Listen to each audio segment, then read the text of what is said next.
Est-ce que tu sais combien de temps par semaine tu passes sur TikTok et Instagram? Non? Alors tu vas halluciner du nombre d'heures que tu aurais pu prioriser pour une tâche beaucoup plus utile. Alors oui, le téléphone est un outil fantastique, mais tu l'utilises mal. Grâce à lui, tu pourrais devenir une machine de guerre. Apprendre de nouvelles langues, te développer personnellement, ou encore augmenter ta culture G. Un tas de choses utiles. Le seul problème, c'est que tu préfères utiliser ton téléphone pour des choses futiles, du style les réseaux sociaux. Tu te rends compte? Tu préfères traîner pendant 5 heures sur les réseaux sociaux à regarder la vie des autres au lieu de t'enrichir de connaissances et de t'améliorer dans divers domaines? C'est fou!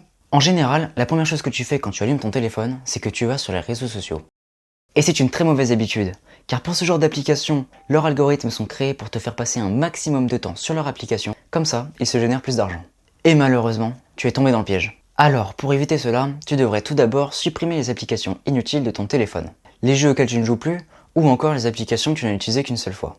Et tu verras, ça te fera du bien à toi et au stockage de ton téléphone. Après cela, dédie ta page d'accueil aux applications dont tu as le plus besoin, comme Enki, messages, notes, applications de sport, etc.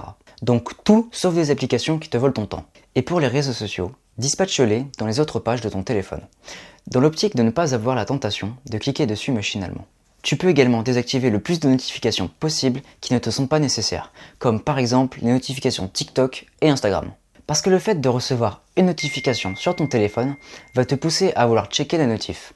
Et sans t'en rendre compte, tu vas passer plus de temps que prévu sur l'application. Et ça peut te couper dans une tâche. Exemple, quand tu révises, cela perturbe ta session de travail. Si tu ne peux pas retirer toutes tes notifications, fais du tri dans tes abonnements. Car souvent, on est abonné à beaucoup trop de personnes qu'on ne connaît même pas.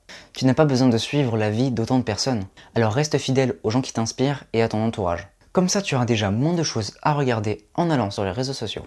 Et ça ne peut que te pousser vers le haut et t'empêcher de te comparer à toutes sortes de personnes. Puis, au lieu de passer 4 heures tous les jours sur les réseaux sociaux, mets-toi un timer directement disponible dans les applications d'Instagram et TikTok de 30 minutes.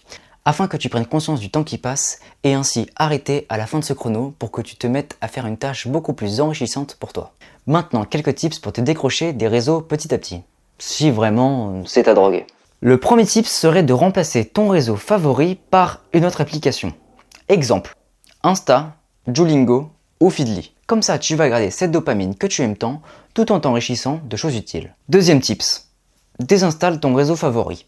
Et à chaque fois que tu voudras accéder à ton compte, passe par un navigateur internet.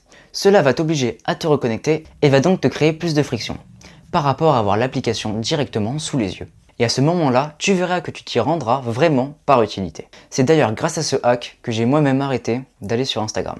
Sinon, la méthode ultime, si tu es déterminé à arrêter tous tes réseaux maintenant, c'est la détox de dopamine. Ça va t'aider à reprendre le dessus sur les distractions et en plus de ça, tu vas enfin pouvoir utiliser ton téléphone pour des choses utiles. Et pour finir, 4 astuces pour ton bien-être numérique. La première, toute simple, celle que beaucoup connaissent, c'est d'activer le mode lumière jaune, ou reading mode, ou night shift. Tes yeux recevront moins de lumière bleue, comme ça tu déshabilles moins et c'est plus agréable. Deuxième astuce, tu dois impérativement activer le mode avion pour dormir. Comme ça tu n'es pas dérangé dans ta phase de sommeil et en plus tu n'as pas d'ondes qui viennent déranger ton cycle. Troisième astuce, active le mode ne pas déranger lors de tes séances de révision pour rester focus sur tes objectifs. Comme ça tu gardes exclusivement les notifications les plus importantes ou alors utilise une application comme Forest pour te forcer à te décrocher de ton téléphone pendant les révisions. Quatrième et dernière astuce, active le mode Grayscale. C'est un mode qui va remplacer les couleurs de ton téléphone en noir et blanc. Ça t'empêchera de recevoir trop de dopamine en un seul coup. Puis les notifications te seront moins importantes car c'est souvent la couleur qui nous incite à répondre rapidement. Nous voilà à la fin de cette vidéo. Si elle t'a plu, tu peux mettre un pouce bleu et t'abonner. Et moi je te dis au revoir.